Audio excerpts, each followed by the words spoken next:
Live from the Jersey Shore to the world. Get up, get out, do something. Wake up with Jeremy Grunin. Take the show wherever you go. Download the free Radio Pup app for your smartphone or tablet. Join the conversation. 732-505-1160. News Talk Radio WOBM AM 1160 and 1310. Listen online at WOBMAM.com. Good morning. Welcome back to Wake Up with Jeremy Grunin. It is Thursday, October 6th. It is 7:08 in the morning, which means it is time for Sean Monohan, our financial guru, who I now have the opportunity that I have met now for the first time. Good morning, right. Sean. Nice to meet you, Phil. Good to meet you. I hear you on Thursday mornings, when you're on with Jeremy. I've heard you and subbing and doing a great job. Yeah. I've been getting up in the middle of the night for this. It appears that, there's not many people I get up for in the morning, but for Jeremy, I guess I'm getting up at 3:30 in the morning every now and then. That's a big call after the Mets. When you volunteered to do it, did you know the Mets game was last night? Like, did you factor that in and say, oh, yeah, I'm only going to get 3.5, 4 hours of sleep? Or? So it's actually funny. So I actually knew I had an event last night that was going to keep me out a little late. So I actually thought I wasn't going to be watching the Met game, but I thought I'd be home a little earlier. And then I actually got like 10 offers to go to the Met game. Okay. And I turned those offers down because I was supposed to go to an event. And the event gets canceled. And you would have been back. You would have thought you would be still going. You would just got a cup of coffee and come in. I would have come right in. That would have been the plan. Just grab a cup of coffee at Penn Station and just come right to the studio. Right. But enough about me. Let's talk about you. Since this is our first opportunity to meet, I'd like to learn a little bit more about you, and there are definitely listeners who don't always listen on every other Thursday morning. I thought they all listened on Thursday mornings. That's what I was told. Jeremy said they were all tuning in on 7 a.m. It was the best slot to get every other Thursday at 7 a.m. It is definitely the best spot, but see, when I'm on, there are different listeners. Okay. Jeremy has his crowd, and then I have my crowd. Right. I actually think my crowd's a little bigger than Jeremy's. So you actually have more listeners. Oh, there we today. go. There we go. You have more listeners. Yeah, different YouTube stream on the replay or whatever. Yep, that's at least what my sister tells me. So anyway, Sean Monohan. I have a company called Financial Alternatives. I'm an independent financial advisor. So I work with primarily individuals. I do some small business work, but it's mostly my bread and butter is working with individuals, specifically with retirement planning. Okay. So a lot of my client base is nearing retirement or already retired and are trying to figure out how to make the pieces of the puzzle fit together. And that's really what I do. And I work a lot with the investment management aspect of it. We do some insurance planning, long-term care planning, disability planning, life insurance planning, that type of part of it, and then the income stream. Planning. Okay. So I'm as a small business owner, we'll stay away from the small business aspect, but my employees, my employees range from, recent college graduates, 22 years old, earning their first paycheck, to actually, I realized the other day, I think I'm the oldest employee now, which I'm not quite sure how that happened, to some early 50-year-old guys, or almost 50. Strategies change based upon age. Yeah. I mean, well, it's interesting. I mean, first of all, knowledge is power, right? So your younger employees, if you have some sort of retirement plan available to them, 100% believe you take advantage of what's offered to you in these different plans. As you change how you invest money within those plans will probably shift, because when you're older and closer to using the money that you've saved for retirement, you have a more conservative outlook. You can't replace that income. And what happens is a lot of times people are worried about retiring. If you look at there's a whole swath of people that were getting ready to retire in 2008 and 2009, right? And then all of a sudden they get hit in the side of the head and they're working 5 more years, 10 more years. And you hear it all the time. They're selling houses. They delayed this and that. So what you want to do is try to have a strategy that says, look, I mean, what I wake up believing is that can happen anytime. Okay, that you have to believe if you're an investor that the market can lose 50% of its value, and it's happened twice in the last 15 years. It'll happen again in my career, and you try to prepare people for those type of situations. I'm not calling for it. I'm not saying, hey, I'm on radio, I think this market's going down 50%, but I think that when you get up and you're an investor in the stock market, you have to look at that as one of the possibilities. And that doesn't matter if you're 30. It definitely matters if you're 63. Right. You know? So definitely, like you're talking about, like a balance of your portfolio to make Correct. sure that if you get hit with that 50%, you're not losing everything you have saved. Right. That's right. You got to be prepared for all different market conditions. You know. And So at the same token, you can't have your money underneath your mattress either. Right. I mean, the reality is the market's come back in spades since then, and if you weren't participating because you got nervous, you've missed out on a pretty good opportunity. So you want to sort of factor in the fact that the downturn can always occur, and you want to be prepared for that. And it's a different deal if you're 25 or 30, 35 years old, Right. As opposed to, closer to retirement where that can have an impact. Now, when you were talking before, you made an interesting observation, the difference of a Trump White House or a Hillary Clinton White House. And you're making the comment that when she was really up in the polls a few weeks ago, if not a month ago, stock market went up. Right. I think the consistency there is that the market does not like uncertainty. Okay. Long term, I don't think it has anything to do with it. We don't really know what their policies are going to be on a lot of things. You can sort of say, here's a Democratic view of the world, and here's a Republican view of the world. But to be honest with you, and there's all sorts of different statistics on what's better, Democratic White House or Republican. The one statistic that is true, a split is better, meaning the House and Senate are different from the leader in the White House. Okay. If there's that split, that's consistently better. And that looks like it's going to be the case. Right. And that a close election is worse than a blowout because a close election provides uncertainty. So I think, I don't know what's going to happen in the election. We're not talking politics. Right. We're just I'm talking saying positions here. Volatility. Volatility. Yep. And I do stand by the fact that I don't think long term it's going to matter much. I tell my clients not to worry about it. Turn off the tube and do what you do. You know, because it's not going to. But there is a level of fear out there that something really weird could happen. It'll be just a blip in a trend. It'll be Y2K. It'll be Y2K. Exactly what it'll end up being. But I can't believe how Trump would equal uncertainty. But we won't go into that. It's astounding to believe that that's the case. But it's he does represent a degree of uncertainty. It is definitely interesting. Now, we talk about individual planning, but really when you meet with families or you meet with people who are looking to save for retirement, but they're also looking to save for education, families. Yep. So there's probably different strategies for all different types of savings. That's right. Yeah, the college planning we talked about a few weeks ago after we did the Ocean County golf outing, because the reality is that is a overwhelming cost.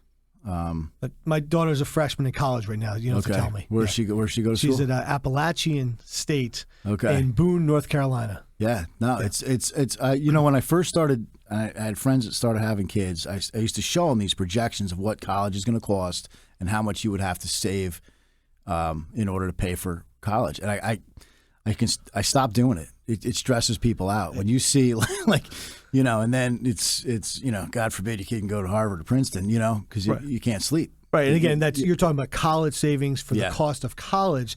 That has nothing to do with the cost of they need to go to this activity or they want to be in this fraternity, sorority, or this road trip or things like that. So there's so many different costs that are built into college costs. It's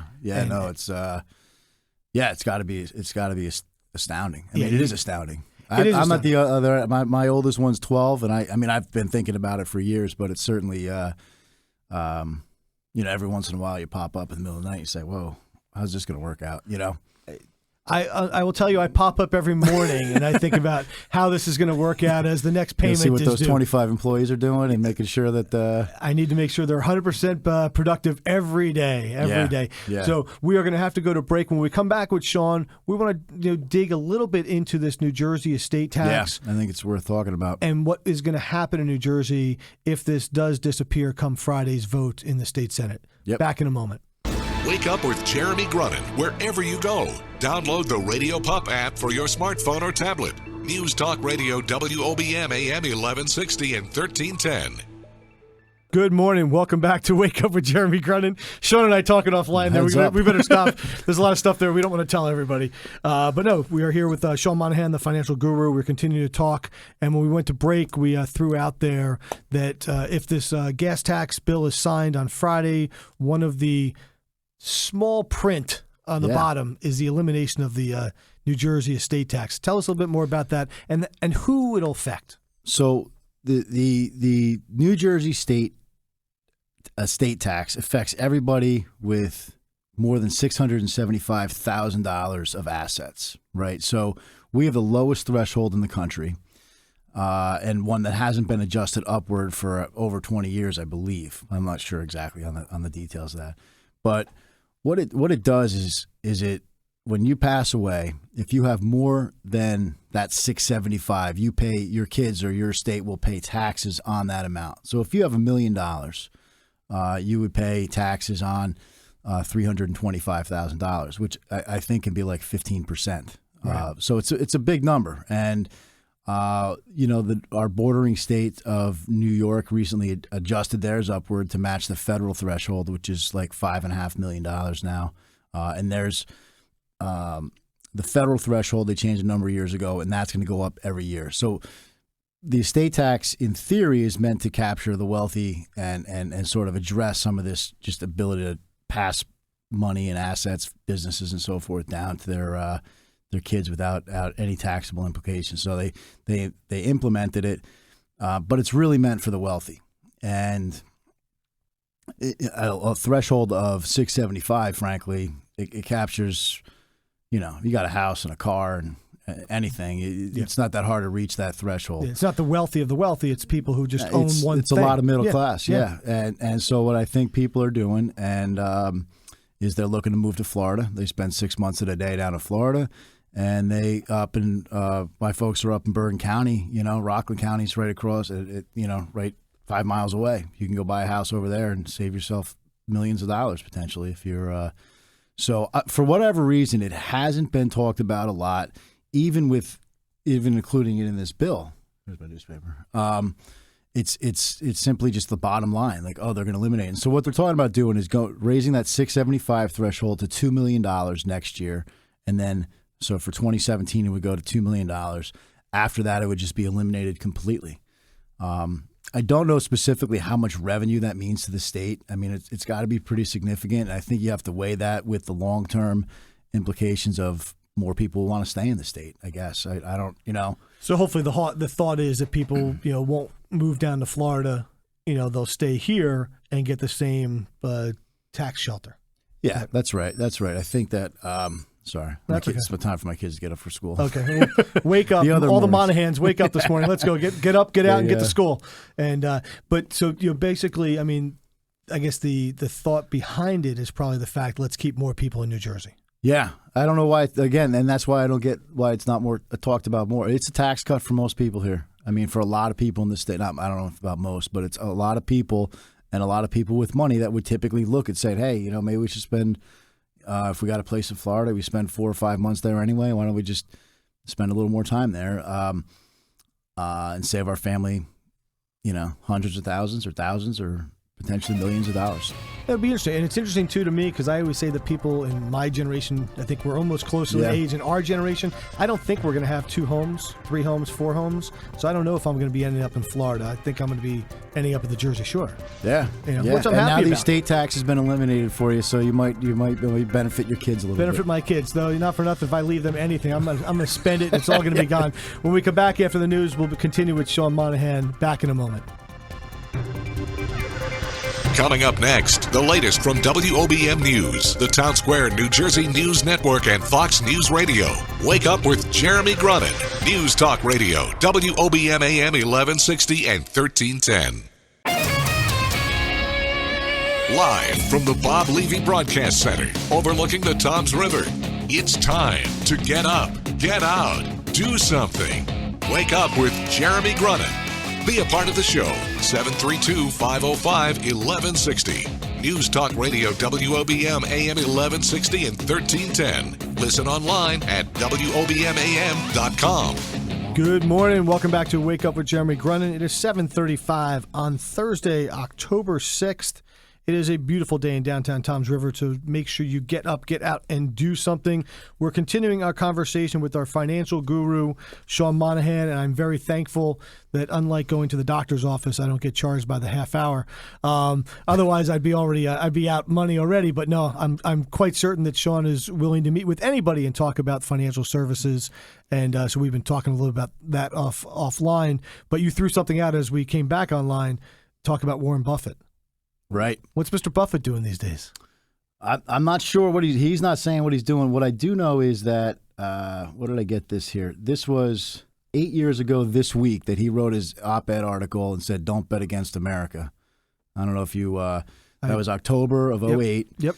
And it was this week, and let's see, it was 8 years ago this week that Warren Buffett wrote, "Buy America, be fearful when others are greedy, and greedy when others are fearful." It was 5 months before the market bottom, and he was right. If he's a long term. I've seen Warren Buffett. I go out to Omaha sometimes to see his annual meeting. He doesn't make short term bets. I mean, no. He doesn't tell you what they are, but his thing is, we're blessed to be born in this country with the technology and the innovation that we're a part of, and it's a bad bet to bet against it. And he consistently says it. He said it since the '60s in all his writings, and the op-ed that he came out with right in the eye. It was very, very. It's I don't know what you were doing around in October of 2008, but it was same thing I'm doing now, except for I wasn't on the radio station. Yeah, exactly. I had my company by then. You weren't watching the Mets in the playoffs either, were you? No, 2007 I think I was. Yeah. No, but there's a lot of fear that goes on out there, a lot of talk. If you turn on the TV right now, and frankly, if you listen to the debates and the news and you read the papers, there's a lot of negativity. And I think people need to step back and just sort of be reminded, like, hey, it's maybe things are scary, maybe things are nervous, and I don't want to lose my money in retirement, and I don't want to have to work an extra 5 years, but it's still a pretty good place to be. It's still America. It's still the U.S. of A., and it's still no better place to be. Not a better place to be. Yeah, even with the wall going up and everything like that, there's no better place to be. But so did Warren Buffett ever lose $1 billion in 1 year? I doubt it. Yeah. I doubt it, and I'm 100% sure if he did, he didn't live off the deductions for the next 18. But he's not opposed to short-term volatility. He understands that if you interviewed him here, I know what he would say. He would say, "I have no idea what's going to happen in the stock market this afternoon, next week, next year."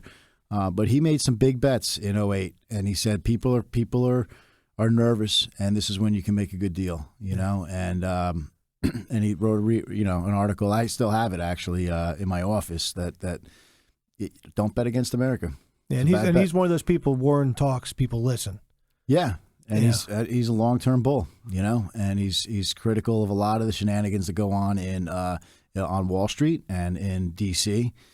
And he's gotten older, he's gotten a little more political, but for years he was very neutral. Very neutral. Yep. As he's gotten older, I guess that's what happens once you click 80. I think you can say whatever you want. Filter's gone. Yeah, filter's gone. You definitely can do that. But, so as we start getting near the end of the segment, we talked about Jeremy raffles off $6,600 his salary for the quarter. We talk about my business. I have employees and things like that, and starting in the industry, no one's getting near retirement other than me, which won't happen anyway. You're the oldest employee, right? I'm the oldest employee. A little scary right now. So, what are people putting their money in? Where are you sending people with their money right now?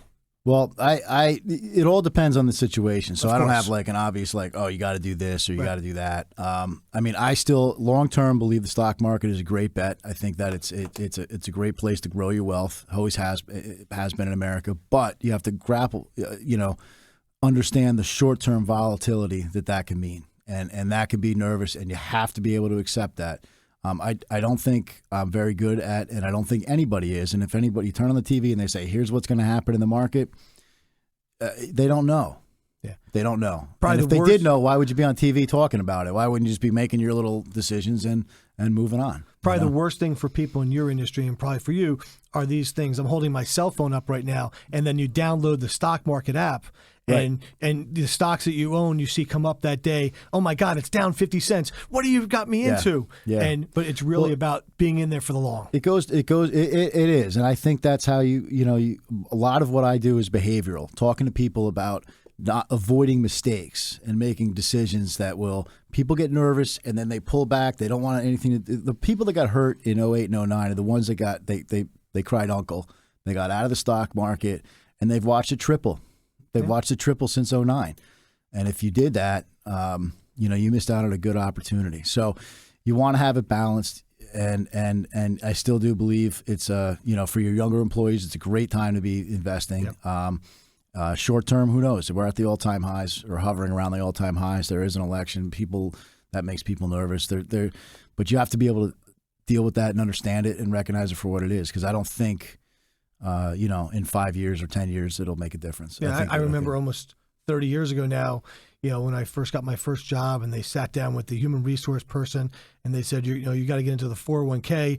And they said, if you put $1 in a week, it's going to be this much in 30 years. Yeah. And you just saw that, you're like, wow, this is great. Yeah. And I still tell all my employees that. Yeah, I've done a lot of those presentations. And the reality is like every job or every school has a one guy that's always that guy that says, hey, look, takes the younger guys aside and says, just do this. And if you do it, you're going to look up at 30, you're going to have more money. You're going to look up at 50, you're going to have more money. And you'll have an opportunity to retire. That's right. Sean, I appreciate being with you this morning. Let's make sure we get out so everybody knows how they get you. You can reach me at my office at 609-693-3800. You can also email me at SEAN@FINALT. That's short for Financial Alternatives. We're at the corner of Indian Hill and Hooper. If you have questions or anything or want to bounce something around, please give me a call. Appreciate it. Sean, thanks for coming this great morning. day, Great Phil. meeting you. Yeah, nice to meet you. I'm glad you could be here, and we'll be back in a moment. Thanks.